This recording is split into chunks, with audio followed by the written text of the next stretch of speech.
Hey guys, and welcome back to Motivation Monday. My name is Natasha Weston, aka the Motivation Maven, and I am here today to give you some motivation that will get you throughout your week. So, we recently observed Martin Luther King Jr. Day, and I wanted to talk to all of my dreamers out there who have so many amazing ideas, but no idea on where to start and how to execute. And as we all know, an idea without execution is merely just a dream. And this year, we are focusing on taking those ideas out of our brains and seeing them come to life. So if you're a dreamer and you are struggling with this issue, then you'll definitely want to keep watching this video. So in my book, Dare to Live Your Dreams, I talk a lot about this. I talk a lot about dream killers, dream motivators, and how to get unstuck. So today I'm going to share with you 3 tips that will allow you to start right where you are today with what you have today and start to take those steps toward execution. So let's go ahead and get started. So if you're anything like me, you have a ton of ideas. Some great, some maybe not so great. But the point is, with so many ideas running around in your brain, it can be quite challenging to narrow them down to 1 or 2 things to focus on. But the first thing that you must do, especially as a beginner, meaning someone who is not used to seeing your ideas come to life or your dreams happen, it is so important for you to pick one thing and focus on that one thing. Pick one thing and build upon. So you'll see a lot of experienced entrepreneurs who are running multiple aspects of their businesses. They have multiple projects going on, but believe it or not, that came from first focusing on one thing. And once you've got that one thing rolling, that one thing going, then you can add and build and multiply, especially your income stream. But as a beginner, it is super important to narrow your ideas down to one thing. And I always say, pick the one thing that will take you the least amount of time to execute and cost you the least amount of money and resources. Start on that one thing and then focus on other things as you go along. The second tip is to use what you've got to get to where you want. And this does not only apply to the movie Players Club. How many of you have seen that movie? This applies to you too.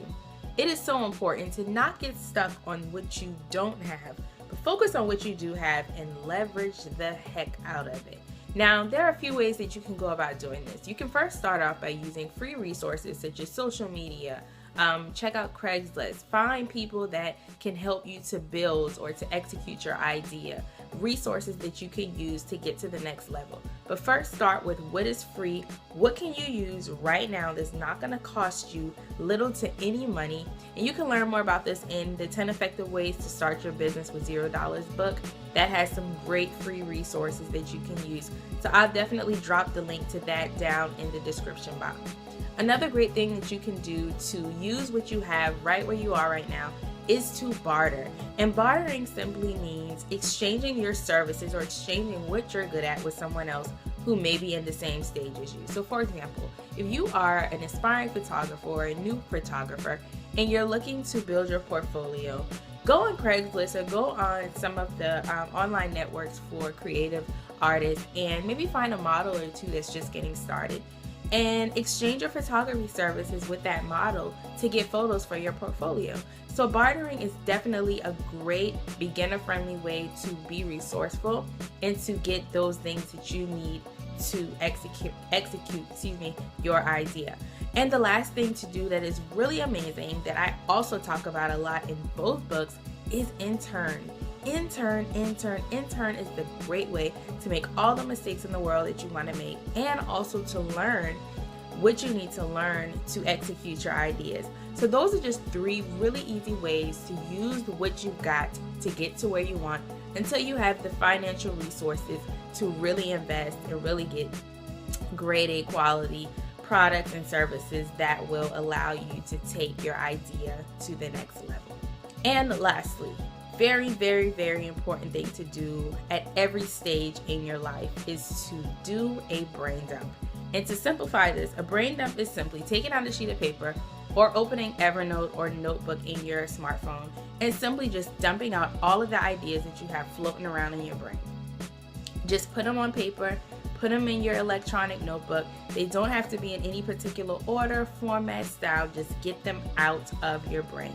And this will also help you to, figure out what all of your ideas are and hone into one thing. So you could definitely do this first before the very first step that I shared with you. So it is super important to get everything out of your brain so that you have more room for new, fresh ideas to flow. So once you've gotten everything out of your brain, the last and most important thing to do to make sure that you stay on track with your goals and the execution of your ideas is to get organized. And that could simply mean purchasing a notebook, some folders, getting a little daily planner, utilizing the calendar in your phone, but staying organized, making to-do lists, making sure that you are clear from clutter all the time, and you'll be amazed at how smoothly and how efficiently you will be able to take those ideas and actually see them happen. So I hope that these tips have helped you. Definitely stay connected with me throughout the week and let me know how your idea execution is going. I'm super excited for you. Definitely check out the links below in the description box. And remember this week to continue to plug into some source of motivation because it can change your life. So thank you so much, guys, for hanging out with me. I'll see you right here next week, same time, same place.